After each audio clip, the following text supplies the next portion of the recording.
시청자 여러분 반갑습니다. 오늘도 어김없이 저 김도영 찾아왔습니다. 주식승천 10시 멘토 클리닉으로 찾아왔는데요. 오늘 오래간만에 따뜻한 날씨가 좀 있었다고 합니다. 여러분들 계좌는 봄 기운이 만끽하면서 스타트 준비하고 있나요?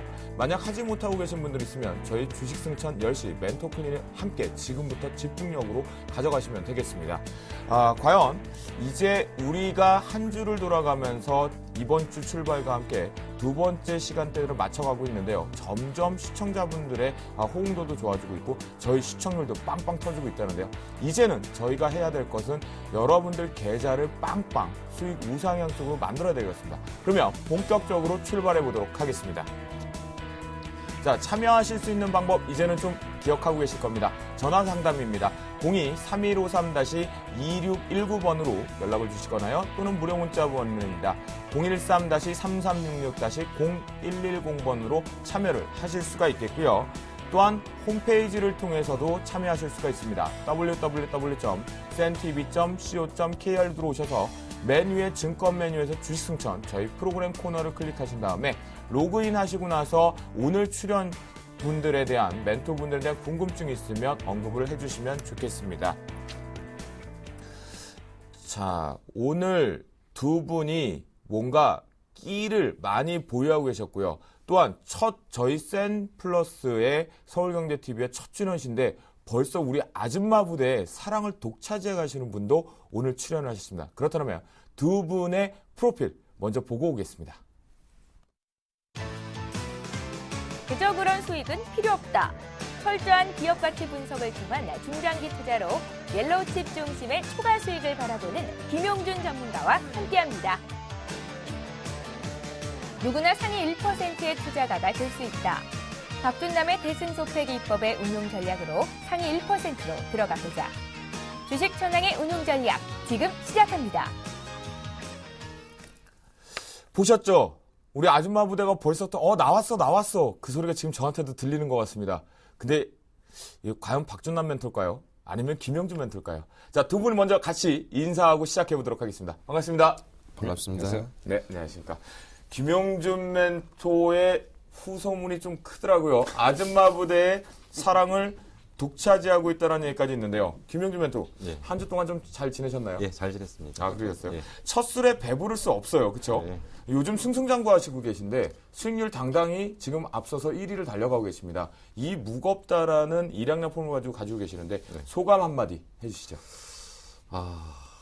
고맙죠. 고맙고 잘 올라와서 고마운데 사실 제가 기대하는 건 조금 더 다른 요소들을 좀 보고 있거든요. 이제 계속 말씀드렸던 게 이제 그동안 한 20년 정도의 그 결과물이 좀 나와주지 않을까 좀 생각을 하는데 뭐 그거 나오기를 좀 기대하고 있습니다. 그러면 이따가 일양약품 리뷰할 때 기대해봐도 될까요? 좀 말씀을 드리겠습니다. 감사합니다. 예. 자, 박준남 멘토 역시 기죽지 않는 모습, 당당한 모습인데요. 한간에는 또 저희 샘플러스의 또 다른 프로그램에서 인기몰이 하고 있다라고 하고 있는데 예, 그런가요? 오늘 기죽지 않고 반격 기대해봐도 될까요? 기죽을 일 머리 있습니까? 항상 저는 기 안 죽습니다. 그렇습니까? 예. 네, 오늘 두 분이 한 주 동안에 지내시면서 현재 흐름을 좋은 모습을 가져가고 있는데요. 저희 두 분의 길을 받아서 주식승천 10시 멘토 클리닉 본격적으로 시작해 보도록 하겠습니다.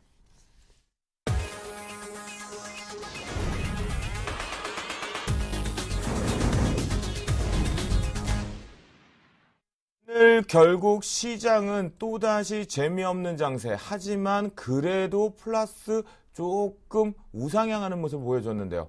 과연 오늘 주요한 이슈앤 토크 살펴보도록 하겠습니다. 첫 번째 오늘 이슈입니다. 코스피 버냉키 호재로 4월 만에 반등을 했는데요. 과연 약방의 감초로 우상향 계속 갈까요? 아니면 좀 다시 쉬었다 갈까요? 두 번째 이슈입니다. 흔들리는 철강 여행주.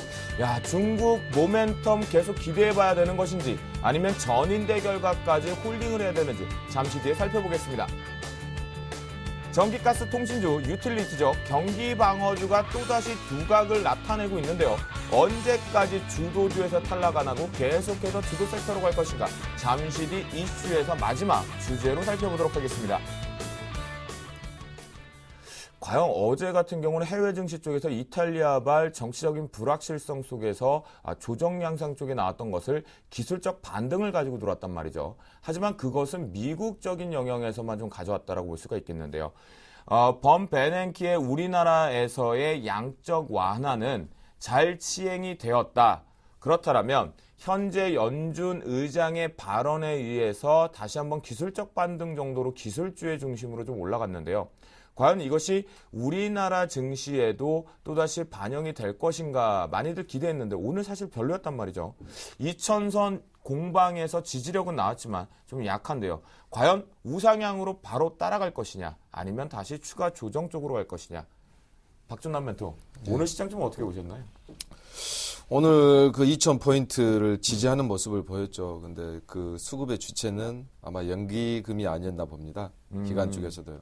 하지만 돌아온 외인 쪽 같은 경우에는 특별한 매수세 놓고 얼마 전인가 그 한 1조 정도의 그 선물에서 좀 파생해서 기이한 현상이 보였었죠. 네. 그런 다음에 이탈리아 쪽에서 또 한번 그쪽에서 악재가 한번 나오고. 근데 어제 같은 경우에는 유럽이 그러게 급락을 하면서 다우에서 이렇게 상승을 해줬는데 버냉키의 양적 완화의 그 Q3 발언은 이미 나와 있는 거잖아요. 1년 전부터. 그렇죠. 그래서 그런 부분을 기술적 분석으로 보느냐 아니면 영향을 받지 않느냐. 그렇게 시장에서 많이 보고 있는 것 같아요. 근데 그런 부분 본다면 저는 이렇게 보고 싶어요. 지금 다우 지수가 지금 3년 전, 2008년도죠. 2008년도 14,300포인트 정도를 찍고 지금 거기에 언저리에서 지금 14,000포인트에서 지금 왔다 갔다 하고 있더라고요. 근데 그런 부분 보면 지금 미국 같은 경우에는 아무래도 버냉키가 저기 양적 완화를 언급했던 내용 중에 하나가 실업률이나 고용률이나 아무래도 그 자산 버블에 대해서 그 양적 완화에 대해서 아직까지 인플레이션 현상이나 그런 부분에 대해서 나타나고 있지 않기 때문에 아직까지 우려할 사항이 아니다. 그래서 미국 같은 경우에 지금도 유동성 장세로 가고 있지만 우리나라 상황 같은 경우는 좀 특이한 것 같아요. 지금 외인이 들어와 줘야 되는데 외인 장세로 가지 않고 저는 이번 장세가 우리가 버티는 이유가 연기금 장세라고 저는 그렇게 보고 있습니다. 왜냐하면 연기금이 지금 꾸준하게 매수세를 지금 늘려가고 있거든요. 그런 부분에서 본다면 연기금이 우리나라 또 4대 기금 중에 340조 정도의 세대 4개 연기금으로서도 많은 자금을 확보하고 있죠. 그런 부분에서 아주 그 중장기적으로 보고 있기 때문에 지금 지수를 받쳐주고 있지. 그리고 이렇게 또 하나를 더 보자면 지금 우리가 장세가 지금 미국을 다우지수를 추정을 하지만 지금 우리가 그나마 2,000포인트를 언저리 잡아가면서 중국 같은 경우에는 디커플링 현상과 일본 같은 경우에는 디커플링 현상을 보였었죠. 유일하게 아시아에서 미국 장세를 따라가면서 우리가 그나마 선방을 해줬단 말이에요. 그러면 오히려 지금 이 디커플링 현상이 우리가 전에 중국과 일본을 지금 차별화된 전략으로서 우리가 디커플링 현상을 보였다면 아마 지금 중국 장세나 중국 장이 올라온다. 그래서 만약에 우리 장이 올라갈 거냐. 지금 그게 상당히 지금 화두가 되어 있는 것 같아요. 거기에 대해서 또 철강주도 나중에 보시면 있겠지만. 그래서 저는 그렇게 보지는 않거든요. 오히려 지금 2008년도에 우리가 앵고나 중국 이하나 절산 같은 경우에나 또 많은 그 유럽발 반사 이익을 봤기 때문에 지금 3년 전에 우리가 그 반사 효과를 볼 수 있는 반대적인 입장에 저는 와 있다고 생각을 합니다. 환율적인 문제라 여러 가지 기타적인 문제도 건설 쪽도 있고 여러 가지 보면. 그래서 저는 아마도 우리 장이 미국 장을 물론 따라가겠지만 미국 장세도 14,300포인트를 400포인트를 넘느냐 못 넘느냐에 따라서 지금 세계 이목이 많이 지금 촉각이 곤두서 있을 것 같아요. 그래서 우리도 보면서 우리가 2,200포인트를 볼 그런 것보다도 다우지수가 정고점을 갱신을 하느냐 안 하느냐 그런 관점에서 버냉키의 발언이나 그 유럽발 그쪽에 연관을 해서 우리가 판단을 해야 될 것 같아요. 그러면 오늘장 조금 아쉬웠던 건 수급적인 측면에서 외국인들이 들어오지 못한 게 좀 가장 큰 아쉬움이었군요. 예, 외국인이 지금 요즘 이런 증상을 보이는 것 같아요. 전 같은 경우에는 꾸준히 매수 수급을 보였지만 지금 같은 경우에는 파생을 왕창 들어왔다가 1조 정도 들어왔다가 그 뒤로는 계속 들어오지 않고 지금 단기적으로 보면 단기적 추세를 올려놨지만 지금 같은 경우는 또 단기적 추세가 꺾였잖아요. 그렇죠. 5일선 이탈하고 20일선 하니까 그런 부분에 대해서 우리가 지금 변동성 장세니까 여기서 적극적으로 투자하기보다는 좀 더 보수적으로 갖고 리스크 비중을 좀 줄일 필요가 있다고 생각을 합니다. 방망이 짧게 잡으면 되겠군요. 예, 아무래도 그렇게 해야 될 것 같아요. 그렇습니다. 네. 김영준 멘토, 이게 오늘 같은 장에 사실은 시장에서 전반적으로 얘기가 나오기는 네. 2월 월말 효과의 마지막 끝자락을 또다시 기관이 하고 있다라는 얘기도 있거든요. 네. 그거 어떻게 생각하시나요? 이제 보통 이제 이게 이제 나타났던 현상들이 언제부터냐면 이제 2007, 8년도 그러니까 이제 그 적립식 펀드라는 게 활성화되면서 보통 이제 월말 효과라는 게 나타나는 게 대부분 이제 봉급 생활자들이 25일자 정도의 봉급을 받으면서 그 적립식 펀드가 들어오면서 기관들이 마지막 월말 종가를 좀 맞춘다라고 하는데요. 네. 그 효과는 지금 많이 퇴색된 것 같고, 이제는 퇴색됐다. 많이 퇴색됐고 수급적인 측면에서도 지금 펀드 환매가 오히려 이제 매물화되다 보니까 반드시 월말에 꼭 지수가 올라간다라고 보기는 좀 어려울 것 같습니다. 그렇습니까? 그러면 예. 과연 지금 시장에서 예. 우리가 지금 2,000포인트 위다라고 억지성이 조금 보인다라고 하는데 네. 이럴 때 우리 좀 어떤 전략을 피는 게 좋을까요? 지금 이제 그 제일 문제가 이제 그겁니다. 이제 결국은 이제 앞부분에서 이제 말씀하신 것처럼 이제 버냉키 얘기를 안 할 수밖에 없는데요. 근데 지금 버냉키 얘기했던 얘기의 가장 큰 얘기 중에 골자는 뭐냐면 결국 양적 완화를 유지하는 겁니다. 예, 유지하는 거지 확대하는 게 아닙니다. 그러니까 미국이 이미 버냉키가 쓸 수 있는 카드는 다 썼다고 보셔야 되고요. 미국이 지금 재정 지출 자동 삭감이라는 얘기는 결국은 무슨 얘기냐면 그들이 정부가 쓸 수 있는 자금들이 있냐 없냐라는 얘기를 해야 되거든요. 근데 지금 어쨌든 간에 유지를 할 수 있느냐 없느냐의 문제이지 확대할 수 있는 국면은 아니다.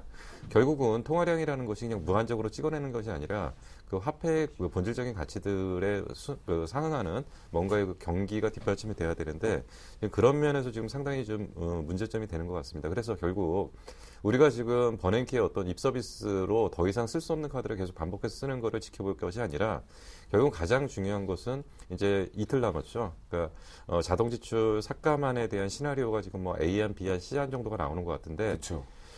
뭐 가장 제가 볼 때는 현실적으로는 가장 긍정적인 시나리오가 나오기는 어려울 것 같고요. 가장 부정적인 시나리오가 나오기 어려운 상태에서 중간에 타협점 정도를 찾을 것 같다면 결국은 우리가 이제 앞으로 지수의 어떤 방향성을 볼 때는 결국은 이거를 통해서 나타나는 향후의 어떤 현상들이 어떻게 나타나는지 좀 봐야 되는데 뭐 의외로 지금 이제 의외로 좀 그 변동성이 좀 커질 가능성은 좀 있습니다. 근데 결국은 최악의 국면도 없고 최상의 시나리오도 없다라고 가정한다면 결국은 그래봐야 지수는 제한된 등락을 반복하는 박스권 장세에서의 하단과 상단 맞추기 게임이라고 보시는 게 맞을 것 같습니다. 결국 여러분 들으셨나요? 우리 김용준 멘토가 시원하게 답변을 주셨는데요. 변동성 장세인 것을 인정을 하지만 상단과 하단의 키높이 맞추기 속에서 박스권 매매 트레이딩을 좀 봐야 된다. 결국 그러니까 지수의 연관보다는 이 내용에 제가 순간 캐치한 게요. 종목을 내 종목만 잘 가면 된다. 라는 것 같습니다. 과연 2,000포인트에 대한 심리적인 선인 것 같아요. 오늘 같은 경우도 어제 장중에 깨질 것처럼 하다가 다시 마지막에 들어올린 것처럼 오늘 역시도 오전 10시경에서 들어올리면서 우상향을 좀 가져왔는데요. 4개월 만에 또다시 코스닥 지수가 유가증권 시장이 이렇게 빌빌거리면서 쉬어가고 있는 상태에서 코스닥이 530대 부근을 또다시 타진하는 모습인데요. 과연 대한주로만 들어온 것이냐, IT 부품주와 자동차 부품주 등과 같은 쪽으로 들어온 것이냐, 아니면 코스닥의 강세를 전초전으로 하는 것이냐라는 게 우리 시청자들이 가장 궁금해하는 것 같거든요. 박준남 멘토.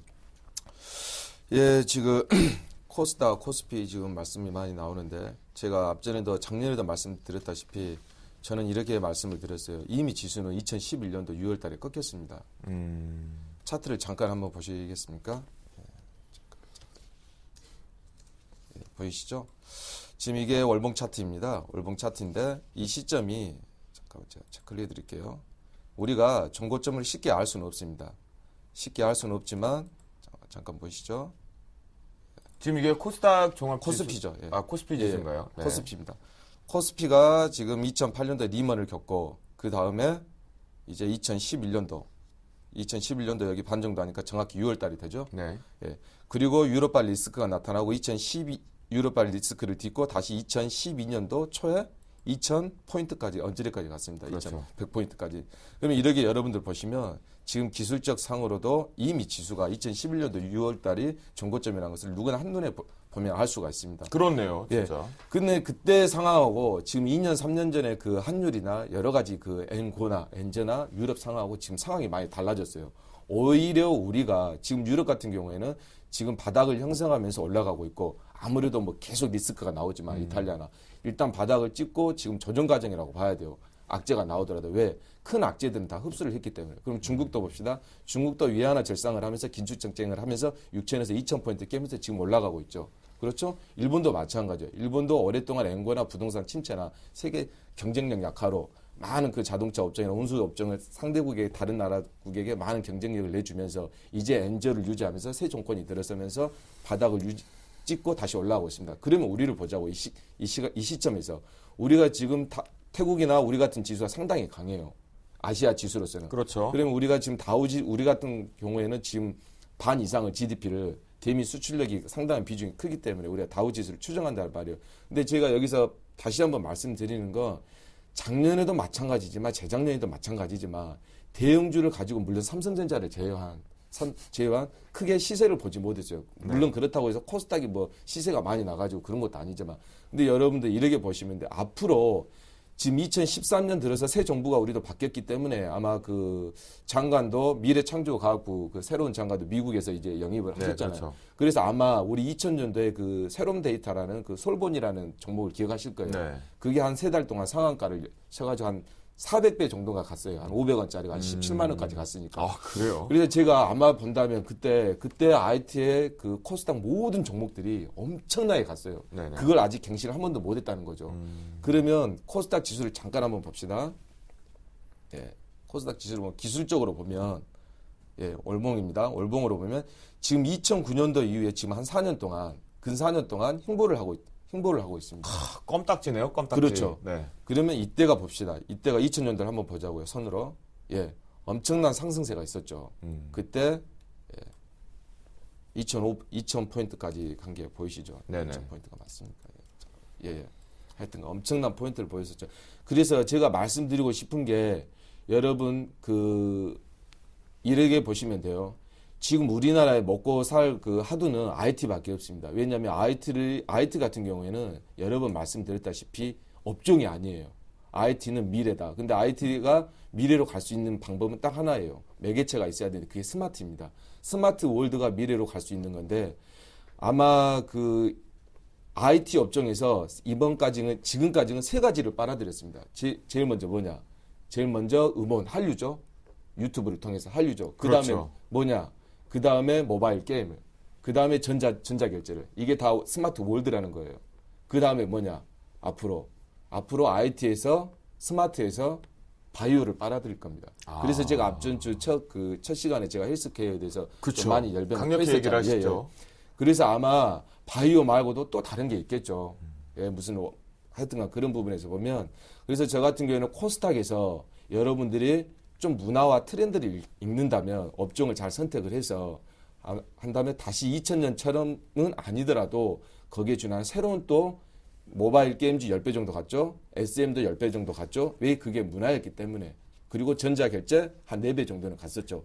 그 다음에는 뭘까요? 그러면 헬스케어에서 아마 대장주가 스타주가 나올 것 같습니다. 저는. 여러분들 지금 시청자분들 순간 눈이 반짝반짝하시고 예. 갑자기 막 쓰셨을 것 같은데요. 예. 결국 우리 박준남 멘토의 내용을 정리를 해보면 코스닥이 그냥 코스피 시장의 대안 쪽으로 온 것이 아니라 오늘 명언 하나 주시네요. IT는 미래다. 미래는 아이들의 몫인데 IT가 미래라고 합니다. 스마트 월드라는 표현까지 썼는데요. 이제는 바이오가 가져갈 수 있다라는 거 헬스케어 쪽 봐야 될 것 같습니다. 자, 그렇다면 우리 지금 김영준 멘토 네. 코스닥이 대안은 아니다라고 박준남 멘토는 얘기를 해줬어요. 어떻게 이견은 좀 다르신가요? 대안이라고 그러신 거 아닌가요? 대안이라고 했네요. 예. 저도 지금 예, 헷갈리네요. 그러니까 네. 이제 IT 열풍을 통해서 이제 코스닥 종목별로 이제 차별화된다는 얘기를 하신 것 같고요.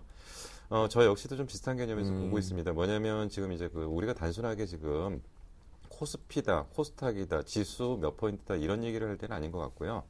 그리고 또 한 가지로는 지금 이제 코스닥 지수 기준으로도 아까 이제 보여드리다 잠깐 멈췄는데 저는 이 부분을 조금 확대하고 싶습니다. 뭐냐면 지금 이거 이제 지수 기준으로 좀 차트를 좀 잠깐 보면요. 코스닥 지수 하단 지금 480에 상단 540입니다. 그러니까 몇 번에 걸쳐갖고 지금 540포인트를 못 넘기는 흐름에서 계속 꺾여 내려왔거든요.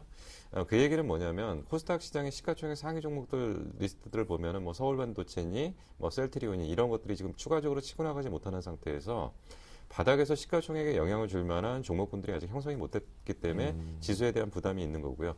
그리고 정확하게 그때를 기점으로 해서 그러니까 우리나라에서 지금 코스닥 종목은 1조의 그 어떤 뭐 악령이라고 그러나요? 그런 것들이 있다고 그러죠. 1조만 되면 주가가 폭락한다고. 그래서 이제 엔터 관련주들도 1조 되면서 무너지기 시작했던 종목들이 꽤 많았었고요. 기타 등등 여러 종목들이 있었는데 결국은 성장성만 갖고서 1조의 시가총액을 유지하기는 어렵고요. 1조의 시가총액을 유지하기 위해서는 성장성 플러스 실적이 따라가는 종목들이 형성이 돼야지만이 이 코스닥으로 본격적으로 가는데 앞으로 장세는 이제 코스닥 장세이기보다는 이제 중소형주 장세. 중소형주 장세가 강세로 이어질 수 있는 첫 번째 요소는 그동안 코스닥이 많이 소외됐던 건 사실입니다. 특히나 중소형주가 상대적으로 대형주에 비해서 못 움직였던 것도 사실이고요. 근데 그런 과정에서 시장의 쏠림 현상들이 워낙 대형주 위주로 갔던 것이 상당 기간 동안 진행됐는데 이제 그런 부분들이 좀 해소될 걸로 좀 예상이 됩니다. 먼저 첫 번째로 대형주 기준으로는 결코 지금 현재의 지수대가 저평가 영역은 아니다라고 볼 수 있습니다. 12개월 미래가치 기준으로 봤을 때 지금 아마 우리나라 2013년도 영업이익 기준으로 123조 정도로 예상하는 것 같은데 그렇다면 퍼밴드 기준으로 10에서 11 정도가 나오거든요. 그렇다면 결코 전체적인 종목별로 저평가 아니다. 물론 종목별로 차별은 되겠죠. 근데 그러는 가운데서 그만큼 대형주가 자기 자리를 찾아가는 과정에서 중소형주들은 그동안 상당히 소외됐고 제대로 평가를 받은 적이 없었거든요. 이제 그 신정부가 들어서면서 결국은 같이 공생하는 관계. 결국 뭐 대기업만 믿는 정책이냐 중소형주만 믿는 정책이냐가 아니라 결국 같이 살아가면서 앞에서 끌어주고 뒤에서 밀어주는 정책에서 이제 저평가 영역이 해소되는 국면이 나타나는 기간들이 상당 부분 진행될 거고요. 정책의 방향들도 나타날 겁니다. 그래서 중소형주의 장세는 지금 단기 모멘텀이 아니라 중장기적인 어떤 추세라고 볼 수가 있고요. 이러한 부분들은 상당 부분 진행될 거로 판단이 됩니다. 결국 두 분이 아까 이제 김영준 멘토가 저한테 대안이라고 말한 거 아닌가요? 제가 말씀드렸던 그 대안이라는 것은 결국 유가증권 시장 대비해서 코스닥을 억지성으로 지금 대형주 쪽 장세가 쉬어가고 있다 보니까 살짝 갔다가 다시 유가증권 시장으로 오느냐라는 부분에 대한 대안이냐라고 물어봤던 부분인데요. 두 분의 멘토의 의견을 정리를 한번 해보면요. 결국 코스닥 시장은 자기의 색깔을 가지고 이제는 갈 수 있다. 대형주가 우리 김영준 멘토께서 참 좋은 얘기를 해주셨어요. 결국은 지금 현재 그렇게 싼 저평가 국면은 아니기 때문에 코스닥이라는 것이 실적 플러스 기대, 즉 꿈을 먹고 가면서 실적이 가미되어야지만 추가 상승이 된답니다. 하지만 두 분의 얘기를 정리해보면 코스닥 자기의 색깔론으로 분명히 갈 수 있는 장세가 연출될 가능성이 높다라는 부분인 것 같습니다. 그렇다면 우리 두 번째 이슈 한번 살펴볼까요? 두 번째 이슈 같은 경우는 철강 여행주 과연 중국 모멘텀에 계속 기대해볼 필요가 있는가라는 부분인데요. 사실 최근에 철강주 계속해서 주가가 우상향도 못하고 우향향도 못하고 옆으로 개걸음 장세로 지금 고전을 면치 못하고 있습니다. 유통가격이 중국발의 춘절 이후에서 추가 상승을 할 것이다라는 기대감만 있을 뿐이지 하지만 반등다운 반등을 못 가져가고 있는데요. 국내 철강주들 이제는 중국발 기대감과 실적이 조금씩 돌아 나오는 것으로 봐도 될까요? 박준남 멘토?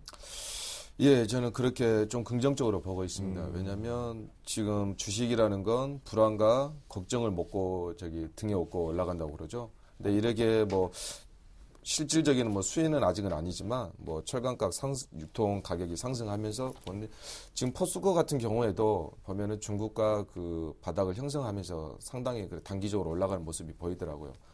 포스코 차트를 잠깐 보여드리겠습니다. 네. 예, 포스코죠. 포스코 일본 차트를 보면 중국이 바닥을 형성할 때 이미 올라가졌죠. 그죠? 요즘은 중국 그랬네요. 예. 네. 이미 이제 지금 조정을 가지고 있는데 중국 장도 지금 조정을 보이고 있죠. 예. 그렇죠. 그러니까 여러분들이 보시면 주식이라는 거 물론 철강도 중요하지만 여러분보다 빨라요. 중요한 거. 저의 말보다 빠릅니다. 그렇죠. 중요한 건 그거예요. 제가 여기 나와서 무슨 중요한 정보를 말하는 것도 중요하지만 우리보다 항상 빠르다는 거. 그리고 앞전에 말씀드렸다시피 철강도 이미 우리가 아주 이제는 실적으로 가셔야 된다. 그때는 어떻게 돼 있을까요?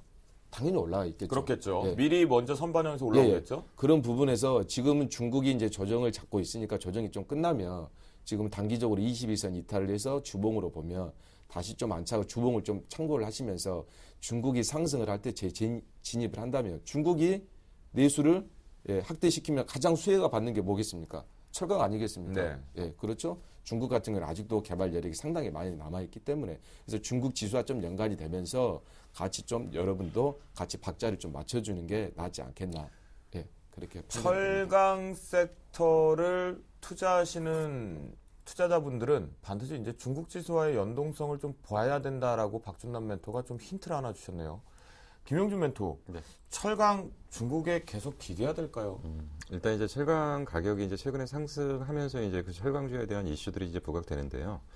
이제 철강 가격이 상승했다는 것은 이제 두 가지 측면에서 이해를 할 수 있습니다. 이제 첫 번째로는 경기가 좋아서 그러니까 수급에 의해서 철강의 공급량과 철강의 수요량이 서로 충돌을 하면서 결국 공급량보다 수요량이 많기 때문에 가격이 올라가는 그러니까 경기가 좋아질 때 올라가는 하나의 패턴이 있을 거고요. 또 한 가지는 어쩔 수 없이 철강이 올라갈 수밖에 없는 가격. 그러니까 문제는 뭐냐면 아무리 어쨌든 간에 원자재 가격이 상승하고 원가가 비중이 높아지는 상태에서는 가격을 안 올릴 수가 없습니다. 근데 지금 이제 우리가 철강이라는 섹터를 분석할 때는 앞에서 어떤 부분이 좋아야지 철강 경기가 좋냐. 결국은 자동차 많이 팔려야 되고요. 선박 많이 만들어야 되고요. 그리고 건설 많이 해야 되거든요. 근데 지금 이제 건설이나 조선 쪽은 지금 별다른 모멘텀이 없습니다. 그러면 그동안 좋았던 게 뭐냐면 그나마 자동차 쪽이 괜찮았었거든요. 근데 자동차도 최근에 좀 정체 상태거든요. 그렇다면 이제 기대할 수 있는 철강 수요의 경기 회복은 결국은 중국의 신도시 건설 쪽의 그 프로젝트 이것에 가장 포인트를 맞춰야 되는데 아직까지는 이쪽이 확실하게 돌아섰다고 자신 있게 얘기하기는 좀 어렵다. 그러면 철강 가격의 인상은 결국은 지금 실질적인 경기 회복에 의한 가격 상승으로 보기보다는 결국 원자재 가격, 그러니까 원가 비중이 높아진 것에 따른 자연스러운 가격 상승으로 봐야 된다. 그런 측면에서 철강 가격이 상승하면 최근에 주가는 단기적인 모멘텀에 의해서 상승할 수는 있지만 본격적인 경기 회복 국면이 아니기 때문에 단기 모멘텀으로 끝날 가능성이 있고요. 업황 회복이 충분히 나타났을 때 본격적인 상승 국면이 진입되기 때문에 이건 아직도 좀 시간이 좀 많이 필요하지 않은가 좀 판단이 됩니다. 아, 그러면 결국은 철강 자체가 조금은 어렵다. 당장은 좀 긴 호흡으로 가져가야겠네요. 이제 요번에 이제 철강 가격 인상이 확정되면 단기 모멘텀으로 올라갈 수는 있다는 거죠. 근데 그거는 경기 회복이 아닌 단기 모멘텀에 끝일 가능성이 좀 커 보인다는 얘기죠. 기술적인 반등일 뿐이다. 네. 추가적으로 이제 우상향 가기 위한 신호탄은 아니다. 네. 네, 알겠습니다. 두 분이 철강 부분에 대해서는 결국은 중국발에 기대를 할 수밖에 없다는 의견에선 또다시 동의하는 부분입니다. 자, 그 다음 우리가 좀 봐야 될 게 있는데요. 여행주. 새 정부에서 대체 휴일제도 도입을 하겠다. 그런데 결국은 기업들은 또 반대를 하겠죠. 또한 중국의 노동자들에서 유급 휴가 제도로 시행하겠다라고 하면서 정책발에 대한 여행주에 대한 기대감이 좀 있단 말이죠. 그리고 또다시 여행주와 함께 홈쇼핑 관련주도 또 중국발 수혜가 좀 있는데요. 과연 이 중에서 홈쇼핑 쪽은 우리가 한 번쯤은 이슈로 좀 다뤄봤기 때문에 여행주 전망과 전략, 박준남 멘토. 여행주 전망과 정책이죠. 지금 여행 같은 경우에는 이렇게 보시면 됩니다. 우리나라가 지금 여행을 많이 갈 수 있는 여건이죠. 네. 엔화가 강세를 보이기 때문에. 그러면 역으로 우리나라가 외국에서 많이 외국으로 같이 여행을 갔을 때 우리 국내 항공사에 기여하는 매출과 외국에서 우리나라 쪽으로 들어올 수 있는 두 가지 여건을 봐야 돼요. 근데 우리나라에서 여행을 갈 수 있는 수요층보다 외국에서 들어올 수 있는 수요층이 훨씬 더 많다는 거죠. 그런 부분에서 보면 지금 같은 경우에는 일본 같은 경우에도 이렇게 보시면 돼요. 일본이나 영토 분쟁 문제나 그리고 엔저 현상 때문에 중국에 있는 수요들이 많이 감소를 했습니다. 그래서 최근 근래에 보면 아시아나 항공이나 대한항공이 좀 하락세를 면치 못했었고요. 그리고 지금 보시면 고유가에 또 따른 여러분들 여행이라는 게 사실 대한항공이나 아시아나 항공에 그렇게 큰 순위 마진이 많이 남지가 않아요. 다른 거에 비해서. 네. 그만큼 고유가나 여러 가지 기타 서비스 제반 사항이 비용이 상당히 많이 비용이 증가가 되기 때문에 그리고 앞으로 외국인 여행자 수에 대한 쉽게 증가하기는 앞으로는 조금 더 어렵다고 봅니다. 왜냐하면 지금 여행이라는 건 여러분들 이렇게 보시면 돼요. 물론 돈 많은 사람들이 더 좋은 곳으로 가서 돈을 쓸 수는 있지만 오히려 여러 가지 여건을 따져서 이왕이면 같은 돈이면 더 많이 쓸 수 있는 곳으로 여행을 가지 않겠습니까? 그래서 동남아 쪽이 전 세계에서 관광 산업으로 많이 수요가 많이 났었고요. 동남아 하면 관광으로 우리가 많이 인식을 하지 않습니까? 그렇죠. 예, 왜냐하면 싼 맛에 물론 강과 사이판도 있겠지만 그런 부분을 본다면 아마 여행이라는 것은 딱 한마디로 말씀드리면 환율하고 밀접한 관계가 있기 때문에 아무리 쉬는 날이 많아도 여행을 갈 수 있는 수요층은 어느 정도 고정이 돼 있다고 봐야 하기 때문에 저 같은 경우는 여행주에 대해서는 조금 보수적인 입장, 부정적 의견이다. 예. 김용준 멘토, 예. 여행주 네. 어떻게 봐야 될까요? 여행주 이제 앞부분에 설명 잘 해주셨는데요. 결국은 여행주는 일단은 수익을 결정하는 건 환율입니다. 그러니까 이제 보통 이제 여행 산업이 이제 내국으로 들어오는 인바운드 부분과 밖으로 내보내는 아웃바운드 부분 두 부분을 나누는데요. 환율이 그러니까 원화가 강세가 되면은 항상 나타나는 것이 뭐냐면 결국은 외국에서 우리나라 그 여행 상품이 비싸 보이기 때문에 좀 덜 들어오겠죠. 근데 이제 고가가 되면은 결국은 우리는 밖에 여행 상품이 싸기 때문에 나가는 구조가 됩니다. 근데 반대 현상 때문에 또 반대쪽으로 나타나는 거죠.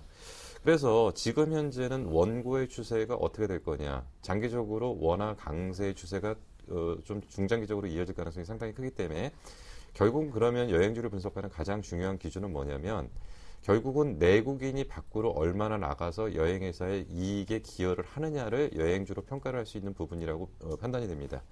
근데 조금 아쉬운 부분이 이제 그런 부분이 있죠. 사실 외국 같은 데는 여행사가 거의 항공사하고 맞먹는 규모의 그 여행사들이 상당히 많거든요. 그래서 여행사의 어떤 영향력들이 상당히 강한데 우리나라 여행사들의 여건은 상당히 영세하다는 거죠. 그렇기 때문에 인위적으로 어떤 자기들의 수익을 결정하지는 못하는 구조들이 좀 안타깝고 그런 측면에서 실적이라는 부분이 굉장히 들쑥날쑥하는 경우들이 좀 많습니다. 환율 변수도 있지만 여러 가지 정책 변수들에 의해서도 많이 작용한다. 그래서 사실 지금 최근에 여행주들이 많이 올라왔던 부분들은 결국은 중국 관련 부분에 일정 중국 입국자들에 대한 부분이 부각되면서 한번 크게 이슈가 됐고요. 그러면서 그 실질적인 어떤 이익 전망치가 그만큼 따라왔다기보다는 어떤 분위기에 좀 형성됐던 부분들이 좀 있었고요. 최근에는 이제 원고 때문에 이제 내국인들의 그 해외로 나가는 부분들이 많이 증가했던 것들도 일정 부분 주가에 반영됐다고 봅니다. 그러면서 이제 최근에 주가가 좀 지루한 횡보 내지는 하락 추세에 점진적으로 흘러내리는 형태가 좀 나타나고 있는데 결국 이러한 종목들이 지금 본격적으로 다시 올라갈 수 있다라는 여건들은 뭐냐면 지금 현재에서 만만치 않을 거고요. 가격 매력이 생기는 가격대. 그러니까 여기서 추가적으로 급격한 하락이 있다라고 하면 가격 매력이 생기면 그때는 반등을 할 수 있겠지만은 지금 여건에서는 그렇게 큰 어떤 이슈나 모멘텀이 될 가능성은 크게 없다라고 좀 판단이 됩니다. 김용준 멘토가 우리 준마렐라 부대의 사랑을 받을 수밖에 없는 것 같습니다. 여행주 하면 무조건 체크해볼 거 환율이다라고 정답을 박준남 멘토와 같이 동의를 해주셨고요. 또한 우리 김용준 멘토 지금 분명히 들으셨죠, 여러분? 여행주 지금 가격 매력 안 된다. 그렇게 언급이 됐기 때문에 현재 다시 한번 가격 매력이 오는 구간까지는 관망하자, 신규 진입 금지해보자라는 의견이었습니다. 그렇다면 오늘 이슈앤토크 여기서 마쳐보도록 하겠고요. 드디어 내일의 승천주를 알아봐야 될 시간인데요. 그 전에 우리 멘토들의 내일의 승천주, 수익률 베스트 5 먼저 살펴보도록 하겠습니다. 종목 수익률 순인데요. 1위 역시 오늘 나오신 김용준 멘토, 준마렐라의 부대에 사랑을 독차지하고 있습니다. 일양약품이 6.1%에 급등하고 있고요. 2위 양순모 멘토 이빨 갈았더니 바로 2위로 올라옵니다. YG 엔터테인먼트 추가적으로 매수 단가를 낮춰가면서 2.4%로 2등을 당당히 꼴찌에서 탈피했습니다. 축하드리겠는데요. 3위는 아모노멘토의 한국항공우주, 4위 아이마켓, 양순모멘토 어제 매수했죠. 그리고 5위 신창하면서 기아차, 역시 자동차가 비행기보다는 조금 느린 것 같습니다.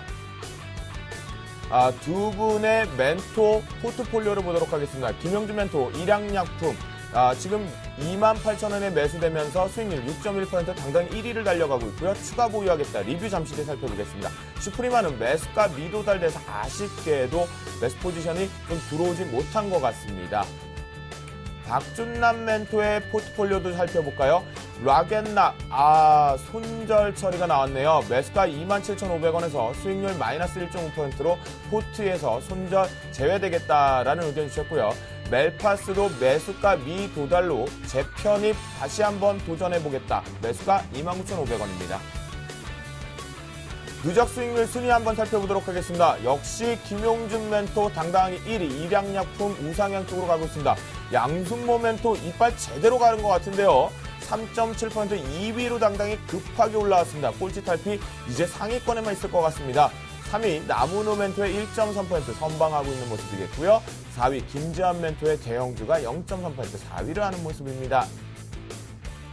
그 다음 과연 5위부터는 조금 약보합 부분에 대해서 약한 수익률, 약세 부분인데요. 박준남 멘토가 마이너스 1.5%, 신창원 멘토 1.9%의 마이너스, 김선윤 멘토 어제 당당하게 했는데 오늘 바로 6위로 떨어지고 있는 모습입니다. 이상로 멘토 그래도 어제 우리가 출산 축하 이후에 많이 오늘 축소를 하면서 꼴찌이긴 하지만 3.8%까지 축소하는 모습입니다. 지금까지 두 분의 포트폴리오도 살펴봤고 또한 우리 승천주들의 베스트 5까지 봤는데요. 이 중에 저희가 좀 어제 당당히 여러분 내가 나오면 수익률도 1위를 할 것이고 시청률도 1위다라고 당당히 얘기했던 어제 김선윤 멘토 전화 연결돼 있습니다. 김선윤 멘토 안녕하세요. 네, 안녕하세요. 네, 이 늦은 시간까지 역시 멘토답습니다. 드라마를 못 봅니다. 드라마를 못 봐. 지금. 그렇죠. 네, 바빠 죽겠어요. 자, 제가 디지털 시스템 말씀드렸는데 제가 좀 오늘 좀 시가 대비해서 조금 빠졌어요. 그렇죠. 근데 지금 시청자분들 어제 방송 보시고서 시가로 너무 지르셨어요. 저를 믿고 또 너무 질러주셔서 자, 일단 감사하다는 말씀을 좀 드리는데 자, 이 종목 일단 문제는 안 됩니다. 자, 디지털 시스템 분봉 일단 살아있다고 말씀을 좀 드려보겠고 수급상으로도 아직 꺾이지 않은 차트, 조만간에 큰 반등이 옵니다. 자, 그리고 말씀드릴 수 있는 포인트 자체, 자, 실적 발표 아직 안 됐어요. 실적 발표 안 됐는데, 4분기 실적, 2012년 4분기 실적 발표가 한 3월 중순경에 있을 겁니다. 자, 그런데 그 실적 자체가 굉장히 양호하단 말이죠. 그래서 2011년 대비해서 매출 한 78% 정도 상승, 그리고 영업이익은 한 200% 이상 상승이 예상이 되고 있고, 당기순이익도 200% 이상 상승이 예상이 됩니다. 그러면 왜 최근에 연기금이 들어왔는지에 대한 확인해야 돼요. 자, 제가 어제 처음 추천드려서 지금 당당히 지금 7등인가요? 6등인가요? 7등을 하고 있는 흐름인데 금방 따라잡습니다. 금방 따라잡으니까 걱정하실 필요 없고 제 종목들 언제나 수익 대박 치고 나옵니다. 여러분 기다리시면은 꾸준하게 상승 가면서 일단 1차적으로 11,000원 일주일 안에 다음 주에 찍을 테고요. 그리고 추가적인 상승 주어서 실적 발표 나오는 한 중순경에는 새로운 패턴 돌파 13,000원 이상 가지 않을까 이렇게 좀 말씀드려보겠습니다. 역시 까도남답게 당당함으로 자신감 있게 나 믿고 한번 들고 보유해보자라는 의견 같은데요. 오늘 그냥 단순하게 시가 부근에서 잠깐 음봉 정도 쉬어가는 타임이다. 이 말씀이신 거죠? 그렇습니다. 여러분 걱정하지 마시고 더 담으십시오. 곧 더 갑니다. 많이 담으셔가지고 수익 대박 나셨으면 좋겠습니다. 네, 김선윤 멘토 늦은 시간까지 감사합니다. 예, 감사합니다. 네. 자, 김선윤 멘토의 당당함 여러분 들으셨죠? 디지텍 시스템 지금 잠깐 쉬어가는 시간이라니까 김선윤 멘토 믿고 강력 홀딩 한번 해보자라고 말씀드려보도록 하겠습니다. 그러면 두 분의 이제 포트폴리오에 대한 우리가 리뷰 시간을 좀 가져야 될 것 같은데요. 박준남 멘토. 네. 포트폴리오 좀 리뷰 좀 해주시죠. 예, 알겠습니다. 락앤락을 먼저 보실까요? 조금 아쉬워요, 락앤락이. 그러게요. 무지하게 흔들어버리대요. 참, 그러네요. 원래 제가 거시기 하더라고요. 저기 26,500원이었는데 26,500원을 그냥 단숨에 그냥 때려버렸네요. 그렇죠. 그러니까 방송 여기 3사에서 좀 때리더라고요. 네. 네, 광고도 많이 하고. 그래서 좀 일시적인데 장대 양봉으로 또 얼른 빨리 또 돌려놨죠.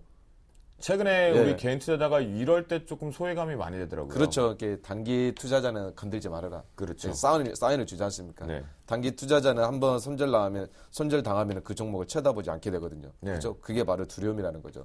그래서 다시 올려놨는데 락앤락을 보면 이렇게 보시면 돼요, 여러분들. 지금 투자 락앤락의 수급 주체는 물론 단기 수급 주체는 뭐 투신이나 기관이라 할지라도 지금 락앤락에 지금 들어와 있는 올리려고 하는 주체 세력은 아마도 외인들이 아닐까. 왜냐하면 외인 지분을 꾸준히 증가한다면 외인 같은 경우에는 글로벌 시장을 보기 때문에 중국 시장을 많이 평가를 했을 겁니다. 락앤락에 대해서.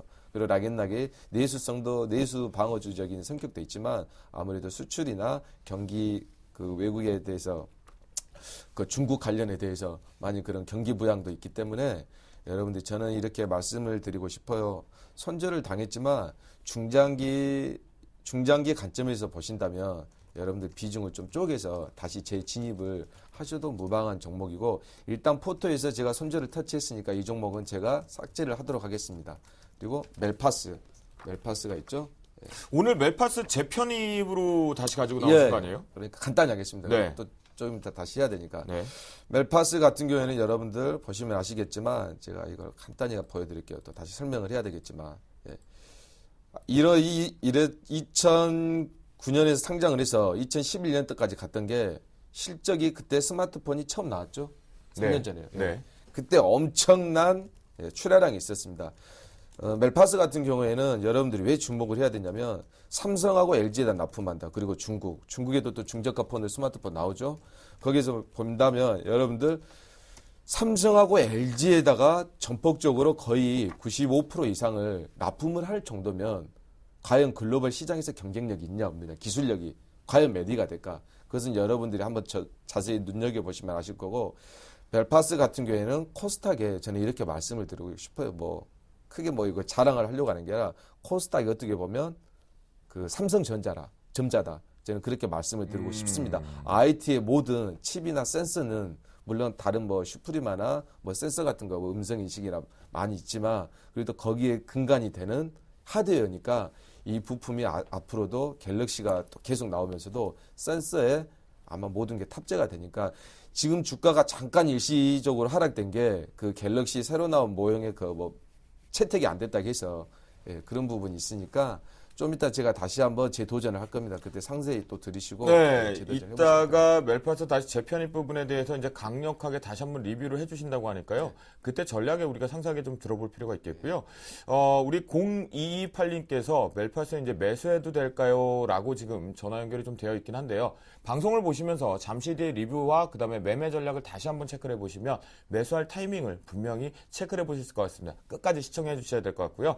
우리 김용준 멘토, 포트폴리오 당당히 1위, 계속해서 1위 갈 것 같다는 느낌이 좀 있어요. 일양약품 저도 보니까 매력 충분한데 포트폴리오 리뷰 좀 해주시죠. 네. 사실은 이제 주식이라는 걸 하다 보면은 항상 이제 올라가면 쫓아가게 돼 있고요. 안 빠지면은 기다리다가 지쳐서 그러는데 저는 사실 슈프리마도 굉장히 매력적인 종목이라고 지금 보고 있고요. 제가 이제 말씀드렸던 가격대는 18,000원 초반 정도면 이제 매수를 해보겠다라고 했는데 그때 시점에서는 뭐였냐면 시장이 좀 흔들리면서 좀 빠지지 않을까 생각을 해서 그랬던 건데 이미 이제 이동평균선 21선이 이제 그 아래에서 위로 지금 뚫고 올라오는 현상들을 지금 보이고 있기 때문에 그렇다면 매수가를 다음 주에 조금 높일 예정입니다. 그래서 한 18,000원 중반대 정도, 19,000원이 깨져서 18,000원 중반대 정도 들어온다면 분명히 슈프리마는 편입을 할 거고요. 슈프리마 올해 상당히 주목받을 수 있는 종목입니다. 다만 지금은 아직 지루한 패턴을 보이기 때문에 일단 지금 좀 지루한데 철저하게 바닥권에서 그러니까 빠질 때 사야지 결국은 산 순간부터 수익이 나야지 좀 편안해지거든요. 그래서 좀 기다리는 전략이 좀 필요한 상황이라고 좀 판단이 되고요. 그리고 일양약품 같은 경우는 이제 계속적으로 말씀드렸던 게 사실 이제 바이오를 잘못 알고 계신 분들, 그러니까 제약회사와 바이오 회사의 차이는 엄청난데요. 이제 모든 회사는 앞으로는 바이오화 된 제약회사만이 살아남는다는 얘기를 지난번 시간에 한번 드렸고요. 그런 쪽에서 대표 종목이라고 보면은 이제 일양약품이 분명히 선두에 있습니다. 결국 이제 지난번에 말씀드렸던 게 국내 신약 14호 임상 3상 통과하고 미국 2상 거의 통과되는 상태에서 조만간 상용화 임박했다. 그렇다면은 라이센싱 아웃까지도 가능하지 않겠냐. 거의 라이센싱 아웃 임박한 것 같다.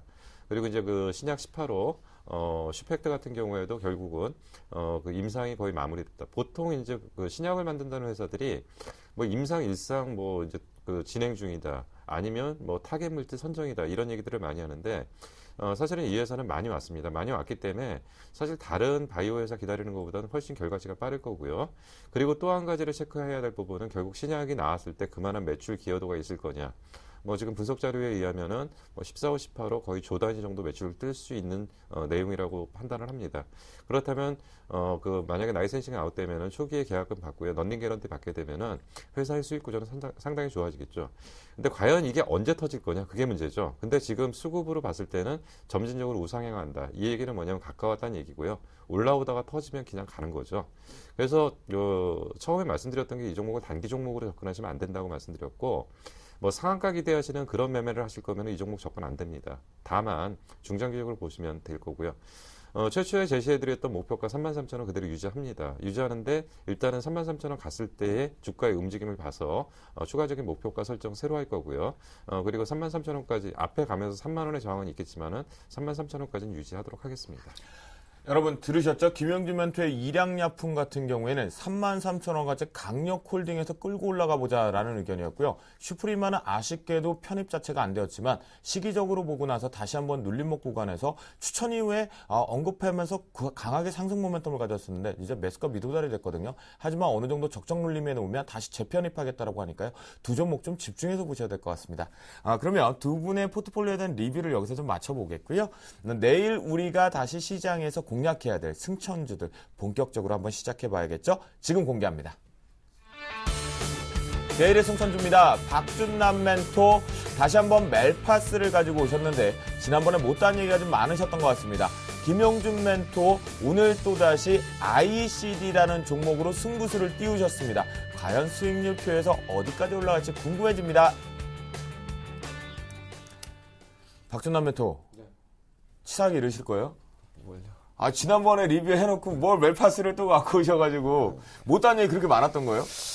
그런 거보다는 종목을 저는 좀 종목을 많이 다루진 않아요. 왜냐하면 종목을 그러시군요. 한번 선정을 했으면 그만큼 제가 심혈을 기울여서 분석을 했기 때문에 그게 시세가 나기 전까지는 전 버리지 않습니다. 네, 반드시 결과는 보여주더라고요. 네. 그래서 종목 이 종목 저 종목 분석하다 보면 괜히 정신만 사납고 괜히 에너지만 소모되기 때문에 멜파스 아주 좋은 기회죠. 올라갈 종목인데 아직 올라가지 않고 있다는 것은 많은 사람들을 투자자들을 또 태워서 갈 수 있다는 하나의 더 좋은 기회가 아니겠습니까? 그런 부분에서 제가 다시 한번 재도전 기회로 제가 들고 나왔습니다. 네, 그러면 상세하게 좀 설명을 좀 해주시죠. 예, 뭐 기본적인 앞전에 말씀드렸듯이 뭐 좋은 회사 유보율이나 부채율 뭐 상당히 무량한 회사고요. 그리고 반도체에서 지문 인식 센서, 터치 스크린이죠. 터치 스크린은 IT의 모든 인프라의 장비에 들어갈 수 있는 거다. 그리고 세계적으로 그리고 중국과 LG와 삼성에 상당히 독보적인 기술력을 가지고 있으면서 납품을 하고 있고요. 그리고 회사의 주주들 상황을 보면 상당히 그 삼성 다 출신으로서 영업 라인이 다 확보가 되어 있습니다. 그런 부분에서 말씀드리겠고 차트를 보면서 상세하게 좀 더 말씀드리겠습니다. 예. 차트를 보시면 제가 이렇게 선을 세 군데를 이렇게 한번 여러분들 그어봤어요. 그렇죠? 이렇게 세 군데를 그어봤습니다. 이때 스마트폰이 나오면서 상장을 하면서 큰 시세를 냈었죠. 18,000원에서 2만원까지. 그러면서 다시 한번 전성기를 맞으면서 하락기가 옵니다. 모든 주식은 인생과 똑같이 산에 올라가면 내려와야 된다는 거죠. 영원히 상승하는 건 없어요. 그죠? 그러면서 다시 한번 과도기를 거치면서 바닥을 한번 다시 두 바닥을 잡으면서 다시 한번 상승을 기대하면서 다시 한번 침체기가 왔었죠. 그러면서 이번에 애플발 이번에 상승을 하다가 잠시 머물렸던 게 애플의 그 삼성과 그 뭐 루머가 있었죠. 뭐 삼성은 물건 많이 안 받느니 어쩌느니 뭐 그렇죠. 수지를 깨느니 그 부분에 하면서 제가 이때 작년이죠. 작년에 제가 10월 달에 7, 8월 달에 한번 추천을 해서 3만 원까지 가더라고요. 근데 그 악재가 아마 없었으면 조금 더 갈 수 있었던 부분이었던 것 같아요. 그래서 그 애플과 삼성의 문제로 잠시 일시적으로 또 내려오고 이번에 또 뭐 삼성에서 무슨 어떤 그 새로운 폰이 나오는데 거기에 뭐 채택이 안 됐다. 뭐 또 뭐 플렉시블 뭐 나오지 않습니까? 플렉시블 네. 모니터 뭐 터치 스크린. 그런 루머 때문에 테마 때문에 나왔는데 이런 거 멜파스 같은 경우는 여러분 테마주가 아니고 IT로서 물론 그 완성된 제품은 아니지만 부품으로서 어디나 그 전자제품에 들어갈 수 있는 우리가 하다못해 건설, 자동차, 비행기, 차, 뭐 집에 있는 가전제품 모든 게 전기로 사용할 수 있는 부분에는 모든 게 다 들어갈 수 있는 근간 핵심 칩이 센서 칩이기 때문에 여러분들이 강력하게 좀 추천을 드리고요. 물론 지금 같은 이제 수급 세력도 이제 천천히 들어오겠죠. 그래서 보시면 제가 매수가를 다시 한번 조금 더 높였습니다. 이번에는 좀 편입이 정확히 돼야 될 텐데. 원래 제가 시초가 매매를 아무리 올라가더라도 안 해요, 사실. 그렇군요. 왜냐하면 작년엔 이렇게 장이 좋으면 상관이 없어요. 근데 장이 안 좋으면 조금 내려왔다 올라가면 어차피 올라가면은 안 잡으면 되는 거고 내려오면은 잡자마자 수익이 나기 때문에 조금 매매를 할 때 매수 포지션 할 때 좀 여유를 갖자. 이런 저는 거 그럽니다. 주식을 살 때 떨어진다고 생각을 하고 일단 사요. 그래야 분할 매수를 하게 되더라고요. 주식을 내가 사자마자 올라가는 종목이라면 저는 그런 부분은 많이 살 수도 없고 또 그리고 방송 보시는 분들이 바로 살 수가 없잖아. 그렇죠. 내일 개불이 뛰어서 간다고 생각을 해봐요. 누가 삽니까? 결국 방송이나 추천하는 목적도 이 도움을 주기 위해서 수익이 나기 위해서 하는 건데 그럼요. 그러면 멘토성으로 끝나버린다는 거죠. 그래서 여러분들 제가 말씀을 드리는 거예요. 비중이 30% 앞전에 한해서도 제가 말씀을 드렸잖아요. 그때도 2만 원 초반이지만 19,500원이나 2만 원대 초반대에서 조금씩 사면서 유도리 있게 하라고 그렇죠. 제 나름대로 이야기를 드렸을 겁니다. 그랬던 분들은 이미 수익이 나 있을 거고요. 당연히. 네. 19,000원, 2만 원대 한번 무너졌었잖아요. 네. 이 부분에 대해서. 그래서 저 같은 경우에는 뭐 목표가를 이렇게 범위로 렌즈로 설정을 해놓을 수는 없잖아요. 그렇죠? 네. 또 그것도 정신 사납고. 그래서 제가 2만 원으로 2만 400원에 끝났는데 2만 원까지 제가 좀 후하게 쳤습니다. 예. 예, 진짜 후하게 친 거예요. 네. 저는 한 19,000원, 2만 원 이하로 치고 싶은데 네. 2만 원까지 치고 그리고 또 저도 또 누적 수익률이 좀 올라가고 싶어서 네. 그리고 목표가는 단기적으로 보면 27,000원 정도 한눈에 보시면 아시겠지만 그리고 손절가는 방송에 나왔으니까 해야죠. 또 단기로 접근하신 분이 있으니까 손절가는 제가 맥시멈 잡아서 한 19,200원 정도로 20일 이동 평균선 언저리죠. 예, 그 부분을 잡았기 때문에요. 여러분들 이렇게 보십시오. 이 그림을 보시면 여러분들의 기본적 분석으로 다 설명을 할 수는 없겠지만 주식이라는 건 좋은 종목들은 다 이런 형태를 여러분들 가지고 있습니다. 뭐 바닥이라고 하지만 저점의 보통 형태를 유사한 패턴들을 가지고 있어요. 이게 보통 왜 이런 현상들이 보이냐면 이런 종목들은 어떻게 보면 좋은 종목들이기 때문에 이래요. 좋은 종목들. 좋은 종목이 아니라면 급등락 폭이 엄청나게 큽니다. 이렇게 일산 형태로 보여지지 않는다는 거죠. 예. 그렇게 박준남 멘토의 얘기를 들어보니까요. 저 멜파스 일봉 차트 우리 눈으로 스캔 떠야 될 것 같습니다. 기억해 그런 종목이 좋은 종목이다 라고 정리를 해주셨는데 우리 0228님 전화해 주셨던 분 매수해도 될까요? 라고 했던 부분 어떻게 답변이 시원하게 되셨나 모르겠습니다. 자, 박준남 멘토가 이 얘기도 했어요. 목표가를 밴드로 설정하면 정신사납다. 그렇기 때문에 딱 찍어서 간다라고 했으니까요. 목표가 27,000원까지 강력 홀딩 한번 해보시면 좋을 것 같겠습니다. 김영준 멘토. 네. 멜파스 27,000원까지 그냥 당당하게 갈까요? 일단 뭐 좀 저는 이런 부분을 좀 생각하고 싶어요. 그러니까 사실은 이제 그 예전에는 이제 터치 스크린이 이제 어떤 형태가 됐냐면 이제 볼펜이나 이런 걸로 이제 터치를 해가지고 인식하던 시대가 있었는데 어느 순간인가 이제 소위 말해서 그 어떤 손의 체온, 온도 이런 걸 가지고서 이제 그 반응을 하는 그러니까 소위 말하는 정전식 방식의 대표 수혜주 종목이었던 게 멜파스였습니다. 사실 그 전까지는 멜파스의 매출 구조나 이런 것들이 그렇게 뭐 확 눈에 띄던 상황이 아니었지만 결국 정전 방식으로 가는데 근데 지금 TSP 그러니까 앞에서 말씀하신 터치 패널 업체들의 지금 기술 변화들이 무지 빠르게 나타나고 있거든요. 그래서 지금 이제 최근에 화두가 되는 게 이제 ITO 필름의 문제들이 부각되면서 결국 ITO 필름 물질에 대한 대체 물질 얘기들도 좀 많이 나오는데 첫 번째로 좀 하고 싶은 얘기는 뭐냐면 과거에는 GFF 방식에서 지금 G1F, G2 방식으로 넘어가는 과정 속에서 IT 필름 양을 지금 줄이고 있는데 멜파스도 아마 이번에 이제 G1F의 삼성적인 폭발적인 어떤 라인 증설의 수혜는 분명히 예상이 됩니다. 근데 가장 문제가 되는 부분이 지금 멜파스의 수율이라는 것이 문제인데 200만 들 찍건 300만 월 단위로 200만 들 찍건 300만 들 찍건 문제가 뭐냐면 수율이 안 나오기 때문에 이익을 낼 수 없는 구조라는 얘기들이 좀 있거든요. 그래서 그 부분에 대해서는 어떻게 생각하시는지 좀 궁금합니다. 네.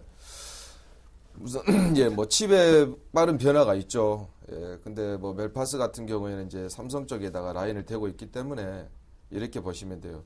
지금 멜파스 같은 경우에는 중요시 봐야 되는 게 삼성하고 LG에다도 납품을 하고 있지만 새로 우리가 봐야 될 건 중국 쪽에다가 새로운 영업 라인이 지금 계속 증설을 해가고 있어요. 그렇기 때문에 중국 같은 경우에는 아무래도 우리보다 스마트폰 수요가 상당히 지금 급속도로 지금 진행이 되고 있기 때문에 설령 이게 멜파스 같은 경우에도 기술력의 변화로 인해서 뭐 모처 후발 주자가 또 될 수 있다고 생각을 합시다.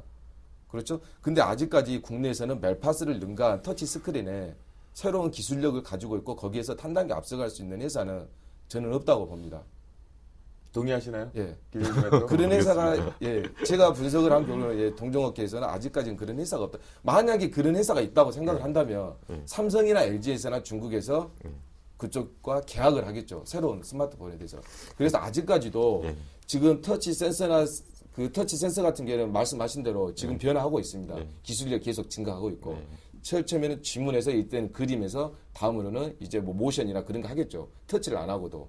근데 그런 부분에서 보면 아직까지는 지금 갤럭시 4 같은 경우에도 한 1억 대를 지금 매출 대상으로 잡고 있어요. 그렇죠. 갤럭시 4가 이제 곧 나오면 그 부분에 대해서 이미 멜파스에 대해서 센서가 이미 들어가기로 일단 협약이 MOU가 돼 있는 상황이거든요. 그런 부분에서는 기술력을 찾아간다 못 찾아간다는 지금 상황에서는 멜파스를 앞서갈 만한 회사가 있으면 멜파스가 그 앞으로 그 수익률이나 아니 매출적인 부분에서 타격을 입을 수 있지만 삼성이나 LG에서나 중국에서나 이미 여기 쪽에서 중점적으로 생산 라인을 계속 확보가 있고 LG 디스플레이 같은 경우에도 지금 애플에서 그쪽에다 생산 라인을 많이 증설을 하고 있어요. 2군데. 그래서 LG 디스플레이 같은 경우에도 상당히 지금 좋지 않습니까? 흐름이 작년에도 한 2배 갔었고 그런 부분에서 본다면은 기술력이나 그런 부분도 상세하게 말씀은 이제 못 드리겠지만 아마 그 부분이 생긴다면 멜파스 같은 경우에도 애플이 스마트폰을 만들었지만 결국 스마트폰의 강자는 삼성이었지 않습니까? 그런 부분에서 그 탄탄한 기반을 저는 가지고 있다고 생각을 합니다. 그리고 모든 주주들이 영업이나 기술력이나 엔지니어 분들이 다 삼성 라인 쪽들이고요. 그런데 예. 우리 김용준 멘토가 정말 핵심을 꼭 집어서 의견을 주셨는데 질의를 해주셨는데요. 박준남 멘토가 답변을 해주셨긴 했거든요. 제가 옆에 있다 진짜 웃음을 겨우겨우 참고 있는데 우리 김용준 멘토는 지금 동의를 못 하시는 표정이에요. 답변에 대한 확실한 시원한 답변이 못 된 것 같고 박준남 멘토는 확실하게 어필을 해주셨어요. 강력히 얘기를 했는데 이게 지금 뭔가가 안 맞는단 말이죠. 그러면 결국 이건 뭐냐면요, 여러분. 이렇게 생각하시면 돼요. 결국 주가의 결론을 가지고 박준남 멘토의 승리냐 아니면 김용준 멘토의 반박에 대한 질의에 대한 주가가 다시 발목을 잡느냐인 것 같거든요. 그러니까 오늘 멜파스에 대한 서로 간의 대결 양상 구도는 여기서 좀 맞춰보고요. 제가 한 말씀만 더 할게요. 네, 얘기해 주세요. 그 말씀하신 부분이 그 말씀드릴 수 있는 이제 우려 사항은 있지만 그 부분이 멜파스의 뭐 큰 리스크나 이것 때문에 멜파스가 앞으로 가는데 문제가 된다. 그런 중요한 부분은 아니라 핵은 아니라는 거죠. 결론이. 앞에서 답변해 주실 때 이렇게 얘기했으면 딱이었을 텐데 그 얘기 들으셨죠? 김용준 멘토. 네. 별로 그렇게 주가에 발목 잡지 않는다라고 하는데요. 이제서야 김용준 멘토가 조금 웃으셨습니다. 입가에 미소를 좀 띄우셨고요. 우리 그러면 바로 김용준 멘토의 내일의 승천주 한번 살펴볼까요? 예, 일단 ICD라는 종목을 말씀드리겠습니다. 사실 이제 사람들이 예전에 이제 그 정말 AMOLED 그리고 대체 그놈의 아몰레드가 뭐 하는 거냐라는 얘기를 하는데 한마디로 얘기하면 패널이죠. 패널인데 이제 패널의 흐름이 어떻게 왔냐면 예전에는 이제 CRT라고 그래갖고 우리가 예전에 그 집에서 보면은 그 화면이 그러니까 두께가 두꺼운 것들. 그러다가 이제 PDP, LCD 그리고 OLED. 근데 대체 차이들이 뭐냐? 그러니까 조금씩 기술이 발전된다고 보시면 되는 거고요. 이제는 대세가 OLED, 특히나 거기에 그 능동형 그래갖고 AM이라는 걸 붙여서 AMOLED, 아몰레드라고 얘기를 하는데 아몰레드는 LCD하고 구조적으로 많은 차이들을 갖고 있습니다. 구조적으로 굉장한 많은 차이가 갖고 있는데 결국 그 AMOLED를 분석하는 거에서 가장 중요한 초점은 뭐냐면 TFT가 어떻게 구성되느냐, 스위치 역할을 하는 TFT가 어떻게 구성되느냐. 그리고 컬러 규현을 어떻게 할 거냐, 그리고 마무리 공정을 어떻게 할 거냐 해서 각각의 장비들의 수혜 종목들이 따로 갑니다. 근데 지금 이제 ICD 같은 경우는 대표적으로 AMOLED의 장비 구조에서 전공정, 그러니까 TFT를 만드는 과정 속에서의 한 부분이라고 보시면 되고요. 제가 자료 화면을 잠깐 보여드렸는데 저기서 보면 게이트 절연막이라는 부분이 있습니다. 게이트 절연막이 과거에 LCD 같은 경우에는 그 값산 쪽의 그 물질을 사용했다면 지금 TFT LCD는 저쪽이 조금 강화가 된, 그러니까 절연막의 그 어떤 절연 물질이 산화 물질로 가는 거기 때문에 굉장히 강도가 강해지고 미세한 것들. 그렇기 때문에 이거를 예전 같은 경우는 굳이 잘라내는 식각 장비라는 게 필요 없었는데요. 이제 TFT로 가면서 저거에 대한 식각 장비가 지금 필요합니다. 그래서 ICD 같은 경우는 HDP 식각 장비라는 거를 지금 사용을 하고 있는데 결국 그동안 가장 문제가 됐던 부분이 뭐냐면 소위 말해서 삼성에서의 라인 증설을 어떻게 할 거냐. 지금 5.5세대 라인은 깔고 있고요. 8세대 라인은 깔고 있습니다. 근데 5.5세대 라인은 뭐라고 보시면 되냐면 작은 크기. 그러니까 스마트폰에 적용되는 게 5.5세대 라인이라고 보시면 되고요. 8세대 라인은 TV, 모니터, 뭐 이런 큰 화면들.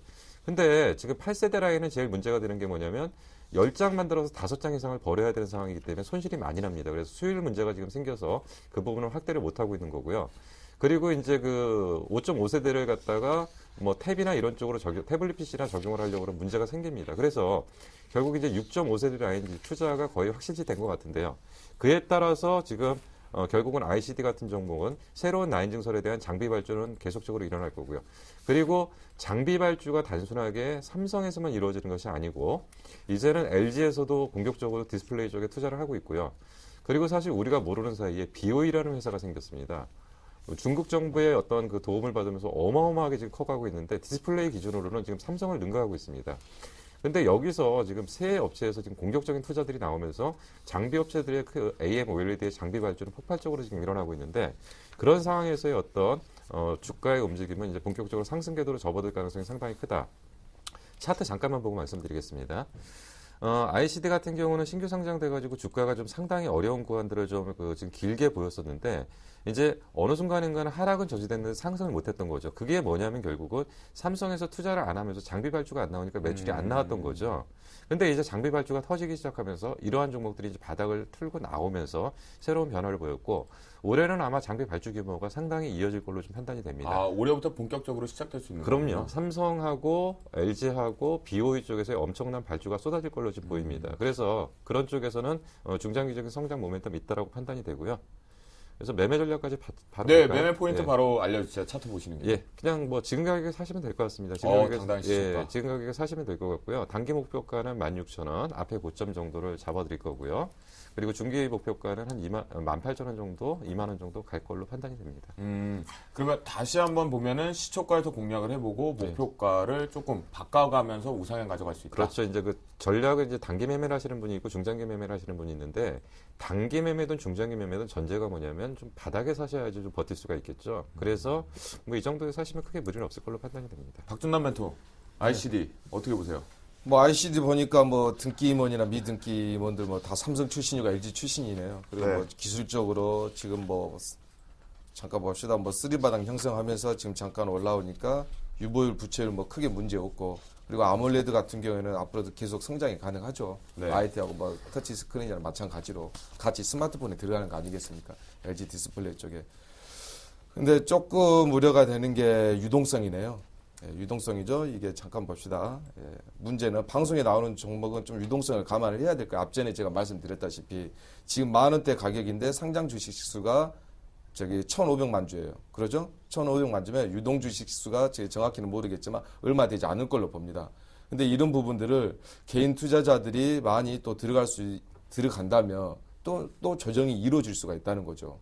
왜냐하면 이게 기업이라는 게 뭐 주식이라는 게 어차피 개인을 좀 어느 정도 털고 따돌리면서 올라가기 때문에 그런 부분에 대해서는 좀 투자자들이 접근을 했을 때 좀 잠깐 눌림목이 있지 않을까 저는 또 그런 생각이 듭니다. 그리고 여기 잠깐 보시면 뭐 기술적으로인데요. 가격이 저가인 건 맞습니다. 근데 뭐 지금 이제 삼봉이 보이죠? 단기적으로 이렇게 한 거 보면은 여기서 돌파를 하면 뭐 아까 말씀하신 대로 사면서 그냥 수익 나서 가겠지만 여기서 뭐다면 조금 늘릴 수 있는 부분도 있지 않을까 그렇게 생각을 합니다. 아, 그게 답니까? 예. 눌리지 않을까? 예. 그럼 김영준 멘트, 예. 김영준 멘토의 답변을 받지 않아도 되시는 겁니까? 어떤 답변요? 그러니까 뭐 질의에 대한 답변을 지금 예. 받으실 게 없는 것인가요? 예, 뭐 아니 제가 ICD 같은 경우는 제가 알고 있는 종목이기 때문에 그렇기 예, 때문에 이것도 IT 좀 눌릴 종목이에요. 것 같다. 예, 이것도 예, IT 그렇죠. 종목인데 예. 뭐 기본적 분석을 저도 다 해왔기 때문에 네. 이거 알고 있기 때문에 그러니까요. 제가 너무 그래서 ICD를 기술적 분석만 보시면서 이야기하는 거예요. 자신 있게 좀 여유롭게 보시면서 아 좋은데 매매 타이밍이 예, 조금- IPO 한 종목이 IPO 상장한 지 얼마 안 돼서 제가 신규 상장한 종목들은 다 보거든요. 그래서 이 종목은 제가 알죠. 자, 여러분 그러면 두 분의 멘토의 내일의 승천주를 지금까지 우리가 리뷰와 매매 전략까지 살펴봤는데요. 다시 한번 정리해 보도록 하겠습니다. 내일의 승천주 멜파스트 다시 재편입인데요. 매수가 2만원, 목표가 27,000원, 손절가 19,200원으로 재편이 필요합니다. 내일의 승천주에 우리 김용준 멘토 ICD입니다. 매수가 시초가 공격적으로 가져가고요. 목표가 16,000원, 중기적 목표가 18,000원 살짝 제시해 주셨으니까 매매 전략 같이 잡아야겠고요. 손절가 12,000원 제시해 주셨습니다. 내일의 승천주까지 저희가 보았는데요. 이제 주요 뉴스 좀 살펴보고 다시 돌아오도록 하겠습니다.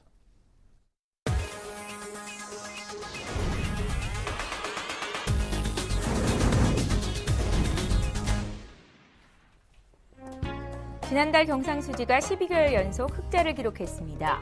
한국은행에 따르면 지난 1월 경상수지 잠정치는 전월보다 1억 1천만 달러 늘어난 22억 5천만 달러를 기록했습니다. 정보통신기기와 석유제품, 승용차의 증가율이 높았으며 중국으로의 수출 증가세가 확대되고 미국과 일본, 중동으로의 수출은 플러스로 전환됐습니다. 국회로 넘어간 주택법 개정안 처리가 또다시 무산됐습니다. 국회 국토해양위원회는 오늘 주택법 개정안 처리 여부를 놓고 논의했지만 여야 간 의견을 좁히지 못했습니다. 정부가 발의한 주택법 개정안은 분양가 상한제 대상 주택을 보금자리 주택과 집값 급등 우려 지역에 건설하는 아파트로 한정하고 나머지는 상한제 대상에서 제외했습니다. 앞으로 외제차 수리비 거품이 꺼질 것으로 보입니다. 손해보험협회는 최근 외제차의 부품 가격과 수리비 등의 적정성을 따져보고 개선 방안 도출을 위해 태스크포스를 구성했습니다. 현재 외제차 사고 시 카센터의 공임이나 부품에 대한 명확한 기준이 없어 평균 수리 비용이 국산차보다 3.5배 높고 부품값은 5.3배에 달합니다. 올해로 9회째를 맞는 2013 서울 모터쇼가 다음 달 28일 경기도 고양시 일산 서구 킨텍스에서 역대 최대 규모로 열립니다. 이번 모터쇼는 4월 7일까지 11일간 자연을 품다 인간을 담다를 주제로 열리며 지난 2011 모터쇼보다 2배가량 넓은 10만 2천 제곱미터 규모의 전시장에서 열립니다. 2010년에 태어난 남자아이의 20%는 결혼 한 번 못 해보고 생을 마감할 것으로 전망됐습니다. 통계청이 발표한 2000에서 2010년 혼인상태 생명표에 따르면 2010년 기준 남자 출생아의 79.1%가 생애에 걸쳐 한 번 이상 결혼하고 20.9%는 미혼 상태로 숨질 것으로 전망됐습니다. 이는 최근 혼인상태 변화 자료를 생명표에 적용해 산출한 뒤 추정한 것입니다.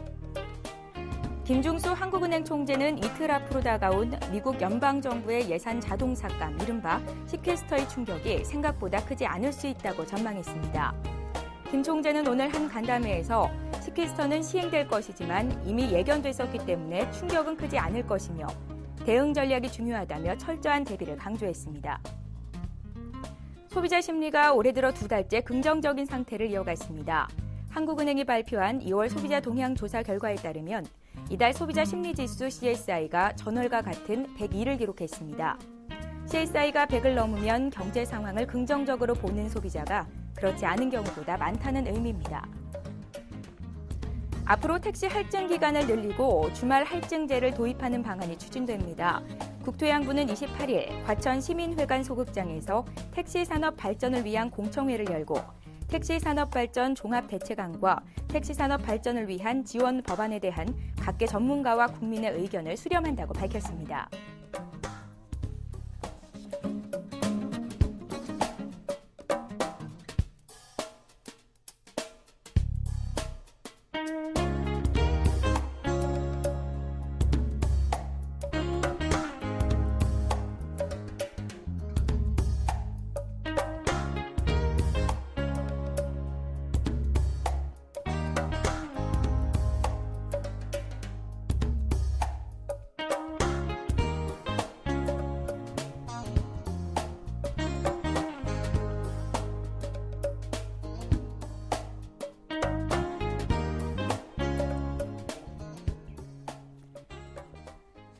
유럽 증시와 야간 선물 시장 동향 짚겠습니다. 지금 시각이 11시 7분을 넘어서고 있는데요. 오늘도 역시 현대선물의 신금철 연구원 전화로 연결할게요. 안녕하세요. 안녕하세요. 먼저 유럽 증시 출발 상황부터 보겠습니다. 이탈리아가 총선 이후로 불안한 전국 상황 속에서도 오늘 장기 국채 발행 성공했다라는 소식도 들리던데요. 상황 어떻습니까? 네, 지금 금일 유럽 증시는 전일 버냉키 의장의 양적 완화 지지 발언에 따라서 상승 출발했고요. 현재 전반적으로 0.1에서 0.7% 정도 강보 합세에 나타내고 있습니다. 금일 이탈리아에서 5년물과 10년물 국채 입찰이 있었는데요. 10년물에 대해서는 수익률이 4.83%를 나타냈습니다. 수익률은 이제 4.83%는 다소 높은 수치에 해당하며 작년 10월 이후 최고치에 해당하는 수치입니다.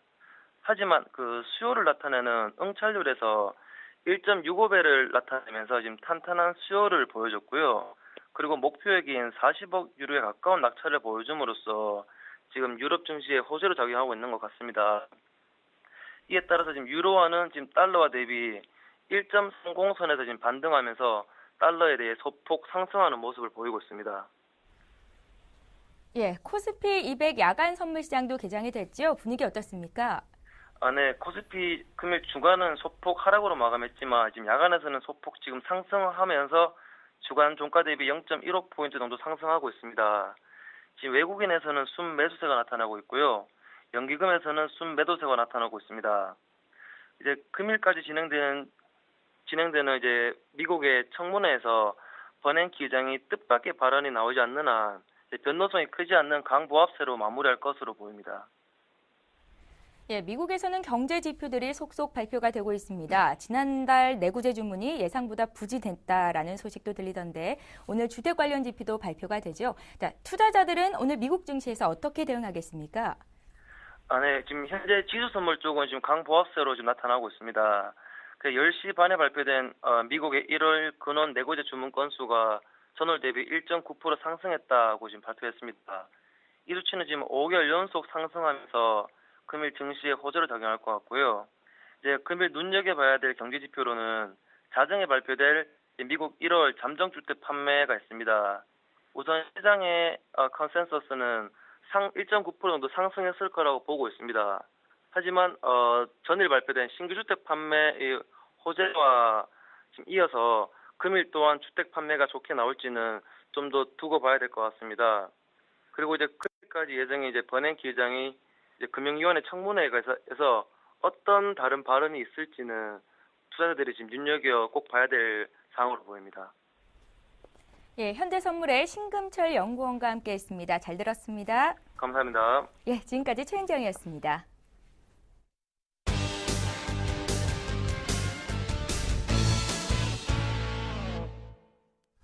오늘 장의 오브 더 레코드죠. 증시 뒷담화 이 코너가 지금 애청자들이 가장 귀를 기울인다라는 소문까지 좀 돌고 있더라고요. 근데 화끈한 거 저희는 생방송이잖아요. 그런 거 궁금하신 분들은 우리 멘토들의 공개 방송에서 들어오셔서 좀 들으셔야 될 것 같겠고요. 자, 오늘의 뒷담화 시작을 본격적으로 해보는데요.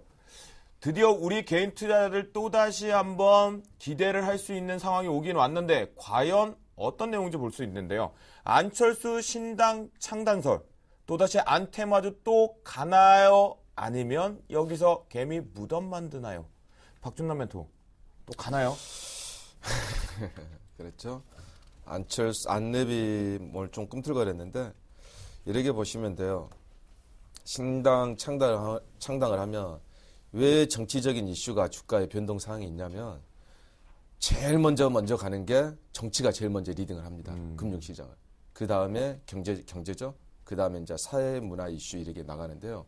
왜냐하면 정치적으로 모든 정책에 영향을 받기 때문에 기업이 실적이나 아시죠? 어느 무슨 재벌 친화 정책이다. 그러면 그 정권이 재벌 쪽 그 대기업만 가는 거고 또 이번처럼 박근혜 대통령께서 그 미래창조과학부를 만드셔가지고 이번에 좀 그 경제 민주화를 한번 해보자. 그래서 그쪽은 또 이제 중산층, 서민층을 또 타겟을 잡는 건데 그 신당 창당설에 의해서 이런 부분들은 여러분들 그 매매를 아주 잘하는 사람이 아니면 좀 접근을 자제하시기 바랍니다. 왜냐하면 안철수 같은 경우 안내 같은 경우는 보십시오. 6,000원에서 15만 원 갔는데 6만 원이면 원래 고향이 이게 실적이 얼마나 나왔겠습니까? 이거 다 무료로 배포하는데. 그죠? 여러분들. 이런 부분들은 물론 왜 이렇게 상승을 해서 대선 테마 때도 드신 분들이 있어요. 근데 왜 그 한 가지 제가 단점 알려드릴게요. 이렇게 드신 분들은 이미 습관이 몸에 배어가지고 이런 줄을 아니면 못하게 돼 있어요. 몸이 자체가. 그래서 언제든지 이런 종목들이 급등주가 나오면 거기에 타겟 10번을 먹더라도 한 번으로 다 자기가 벌었던 걸 다시 반납을 하더라고요. 그런데 박준남 멘토 제가 궁금한 게 하나 있어요. 이 안넷 같은 경우에 저 고점에 또 꽉 하고 물려 계시는 개인 투자자분들, 개미 투자자가 있단 말이에요. 예. 그분들한테 한 번의 기회는 주지 않을까요? 아닌가요? 아, 15만 원까지요? 네. 한 번 빠져나올 기회가 없을까요? 창당이요? 네. 창당을 해서 뭐 내년 그 2017년도, 2016년도에 뭐 대선까지 나오면 네. 나오신다면 한번 가능할 수는 있겠습니다. 기업이지만 결국 이렇게 웃음 속에 지금 우리 박준남 멘토의 웃음 속에 답이 나온 것 같아요. 갸우뚱하시는 거 보니까 위에 고점에 있는 분들도 이번에 만약 이것 때문에 반등이 나온다라면 빨리 정리하고 나오는 게 맞죠. 왜냐하면 네. 주식이라는 건 한번 해 먹으면 뭐 속된 말로 네. 오랜 시간 쉽니다. 저 같아도 한번 설계를 해서 쫙 이 주식을 들어 올린다고 합시다. 네. 뭐 그 돈 가지고 뭐 하겠습니까? 몇 년 충분히 쉴 수 있는 거죠. 그래서 바로 올리진 않습니다. 네, 그런 거 알겠습니다. 참고하시기 바랍니다. 김영준 멘토, 안철수 창당설 때문에 최근에 좀 저점에서 꿈틀꿈틀 모르게 좀 올라오고는 있어요. 네. 볼 필요 있을까요? 볼 필요 없죠. 그렇죠. 볼 필요 없다. 시원하게 답변해 주세요. 예. 예. 맞습니다. 결국은 그냥 잠깐 속의 시장에서 그냥 흘러가는 상황일 수밖에 없는 거겠죠? 그러니까 그 욕심이 화를 부를 수 있고요. 그리고 이제 뭐 이 신장 창당은 어느 정도 예상이 됐던 부분들인데 결국 그게 지금 주가에 영향을 미칠 만한 요소들은 제한적이다. 그러면 뭐 펀더멘탈에 큰 변화를 줄 수 없는 상황이기 때문에 이런 종목은 아예 관심권을 안 갖고 가던 말던 내 종목 아니니까 저는 신경 안 쓰겠습니다. 들으셨죠? 우리 준마렐라 부대분들, 우리 김용준 멘토 가던 말던 나 신경 뚝 끊을란다. 관심 종목 삭제하면 될 것 같습니다. 자, 여기까지 오늘장의 오브 더 레코드 함께 했습니다. 그럼 내일장 전략 한번 들어봐야 될 것 같은데요. 지금까지 정신없이 달려왔습니다. 중간에 저도 웃음을 참지 못하고 빵 터졌는데 우리 박준남 멘토의 그 연기, 악착스러운 연기 속에서 웃음 미소 속에서 분명히 여러분들이 전달했던 내용도 있었고요. 김용준 멘토 역시도 조용히 소름 신사처럼 또는 선생님처럼 느낌으로 가져가시면서 칼 같은 의미 있는 내용들을 말씀해 주셨습니다. 그러면 여기서 내일장 어떻게 보고 계시는지 박준남 멘토부터 들어보도록 하겠습니다. 내일장이요? 참, 내일장을 마치라고 하니까 참, 그러네. 하루하루 장을. 그래도 말씀은 드려야죠. 여쭤봤으니까. 지금 디커플링 장세로 우리나라가 미국 같은 경우는 갔는데 못 가서 디커플링 장세 나온다. 그것은 아주 순진무구한 생각이고요. 그때 상황이나 우리가 갔던 경우에는 이제 좀 틀립니다. 환율이나. 그렇죠. 달러도 또 많이 약세여가지고 올라간 거. 우리 같은 경우에는 이제 주변국에 의해서 아마 수출 경제장이나 그런 게 모든 부분들이 좀 힘들어질 수가 있어요. 그래서 내일 전략은 여러분은 방망이를 좀 짧게 잡되 저는 이런 말씀을 드리고 싶어요. 좀 크게 봐라. 크게 봐라. 지금 보면 방망이를 좀 짧게 잡다가 얼추 잘못하면 물려버리면 또 여러분도 어떻게 돼요? 물리면 한 3년 가죠. 그렇죠? 그러니까 여러분들 좀 보수적으로 보시고 지금 정고점까지 와 있으니까 미국도 우리나라도 한 2200포인트 아닙니까? 그러니까 여러분들 좀 보수적으로 보시면서 견이 조금 먹으려고 하다가 벼룩 잡으려고 하다가 초가상가 다 태우지 마시고 좀 보수 전략을 취하시는 게 아마 맞을 것 같습니다. 박준남 멘토 이 얘기 해주셨네요. 돌다리도 두들기고 건너가 보자라는 의견에서 좀 더 보수적 관점 보자라고 했습니다. 김용준 멘토 내일장 어떻게 대응하면 좋을까요? 한마디로 이렇게 좀 정리를 한번 해보고 싶습니다. 지금 이제 산이 어떻게 생겼는지를 보지 말고요. 나무가 어떻게 생겼는지 어떤 나무가 좋은지 찾아야 된다. 무슨 얘기냐면 거래소 지수 2100 가던 2000이 빠지던 1900이 가던 왜 신경을 쓰십니까? 하단과 상단만 잡으면 되고요. 코스닥 지수 올라가던 말던 신경 쓰지 마세요. 결국 어떤 종목이 지금 중요한 종목이냐 그걸 찾아내셔야 되는 거고 이러한 것들은 앞부분에 설명드리지만 단기적인 관점이 아니라 중장기적으로 상당 부분 동안 기간 동안 이렇게 진행될 가능성이 있으니까 숲을 보기보단 나무를 보자 이 얘기로 정리를 하겠습니다. 김용준 멘토가 시원하게 답변해 지수 신경 쓰지 말아라 내 갈 길 가자 숲을 보자라고 얘기를 해주셨습니다. 두 분을 보내드리기에 앞서서 정신없이 우리 주식승천 10시 멘토 클리닉 이제 마칠 시간입니다. 시청자 여러분 집중이 되셨나요? 중요하게 체크도 해보셨나요? 내일 또다시 성공 투자를 하시는데 이제 여러분들 계좌에 꼭 봄기운 만끽을 해주셔야 됩니다. 아시겠죠? 저희 주식승천 10시 멘토 클리닉 여기서 오늘 마치도록 하겠습니다. 시청자 여러분 감사합니다.